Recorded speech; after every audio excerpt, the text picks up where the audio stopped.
Hey, it's Sol with another video, and today we're going to cover Timerunning, the Pandaria Remix event with an explainer of how it works, what to do, some early impressions, and at the end what it all boils down to. Hit the like button to support the channel, subscribe for more WoW coverage, and catch me live on Twitch.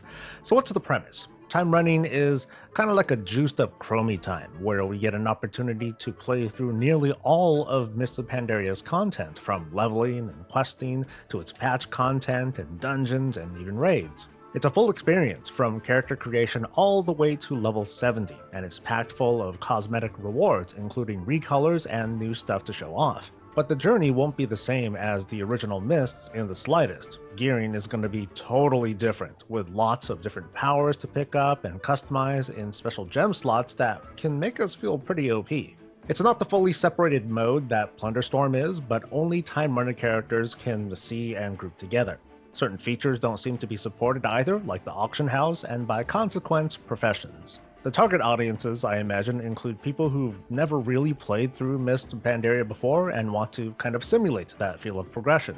Also included are cosmetic fans like me, who are looking at this like a reward pinata, although actually it's less like a pinata and more like a king's feast, but we'll get right to that. Getting into Timerunning is easy. There's a special button to create a new character called a Timerunner.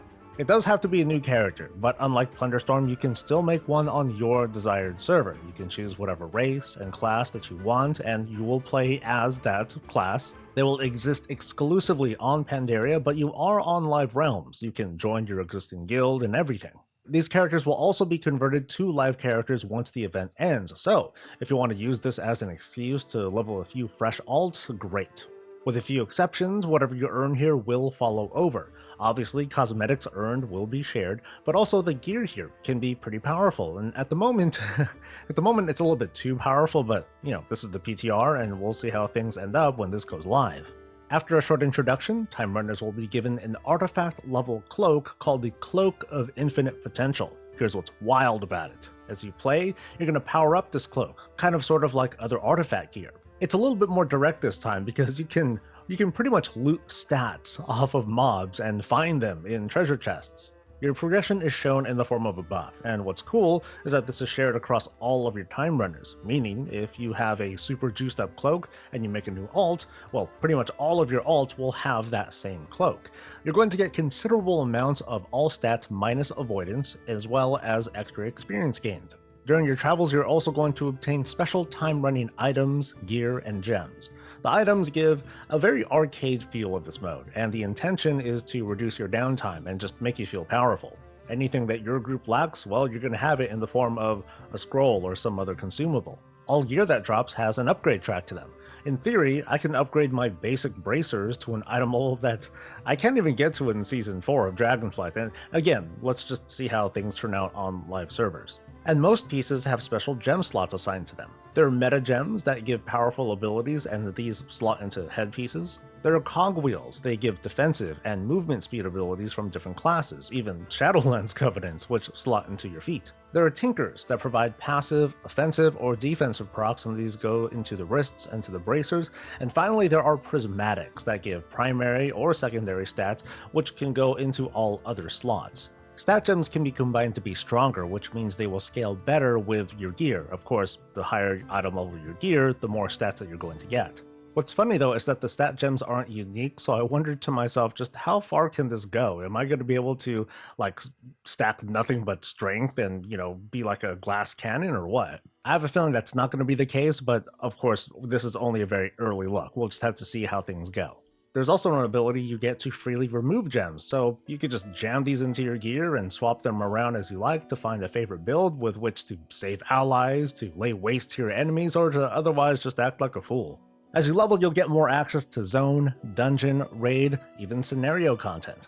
They also scale with your level, so while everyone will start in the Jade Forest at level 10, one can go into the Mogashen Vault raid at level 25, and gear drops will eventually scale all the way up to 70. The chart here illustrates the eligibility and the scaling.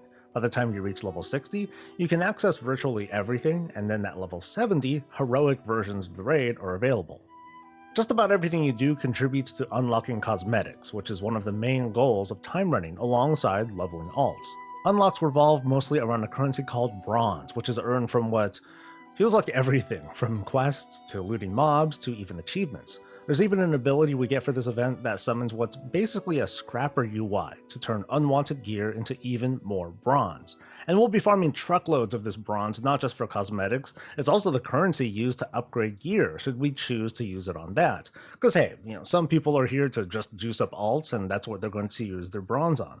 Of course, as we play, we'll also get regular gear drops that simply sit at progressively higher points on the upgrade track, which is hidden here, probably to avoid clutter. Back to cosmetics though, virtually all of them can be bought from vendors located in each Pandaria zone. They're all the same, you just need to go back here when it's time to buy stuff. The cosmetics include recolors new to this patch, as well as older sets, and old toys and mounts. If you were trying really hard to get, say, the Thundering Onyx Cloud Serpent, hey, guess what? It's on a vendor now. There are exceptions though. At a glance, I couldn't find certain pieces like the Tusks of Manaroth on these vendors. Now, if you're like me, you just want to know how to get everything that you want and still have some fun, but, waste as little time as possible. To guide us, there are a ton of achievements to track that lead to many of the coolest and most unique rewards when time running, so let's take a closer look. Notice that just about every achievement offers what's called a bronze cache. Some of these achievements do award player power, but it's related to this event only, and there's purpose behind this. Completing the scenarios and Siege of Orgrimmar on Raid Finder difficulty awards a trinket. You can use this to slot more prismatic gems, which are the ones that give primary and secondary stats. In other words, this is a very powerful trinket that'll raise your throughput enough to handle tougher challenges. The same goes for completing all of the Mist of Pandaria scenarios and dungeons on Heroic. So think of these achievements as just progression to higher levels of play. The toughest challenge in time running is to complete all the Pandaria raids on Heroic difficulty, but it only awards a title. I mean, okay, titles are cool and all, but if you want the mogs and the appearances, you don't have to go further than like solo or zone content, maybe small group activities if the bronze drops faster. For example, say you want to get Chen Stormstout's hat. You need to complete the following achievements. One is to explore the zone, find treasures, and defeat rares, and not even all of them, you just need to get a few. Optionally, you can complete the scenarios, defeat the Shaw of Anger, and clear Mogoshan Vault in Raid Finder difficulty. There are quite a few achievements, but your path might only take you through, say, like half of the requirements in order to get everything that you want. You will spend time here, but this is not like trying to cram every inch of the expansion into a really short period. My initial impression is that completing these achievements will be pretty cake outside of maybe queue times for Raid Finder or scenarios during certain times of the day. But expect to play through a little bit of everything this expansion has to offer for the cosmetics, while the title for clearing the heroic raids is just a testament to your skill.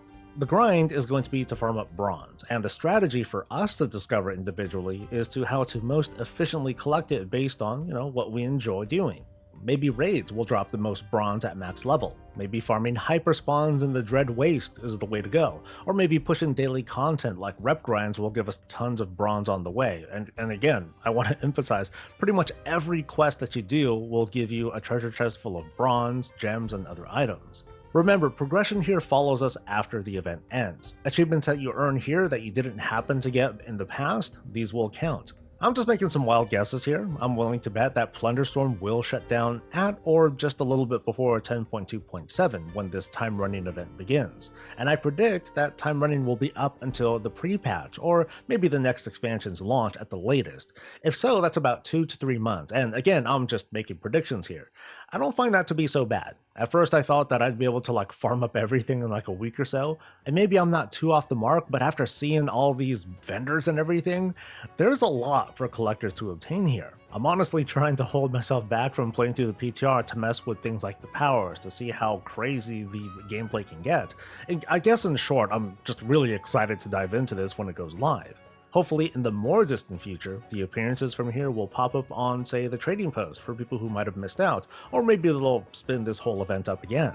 But that's just about everything that there is to know about time running. If I did miss something though, call me out or ask in the comments. I'll do my best to answer. Please like the video if it was helpful, subscribe for more coverage, catch me live, and I'll catch you later. Stay safe, stay healthy, and stay breezy.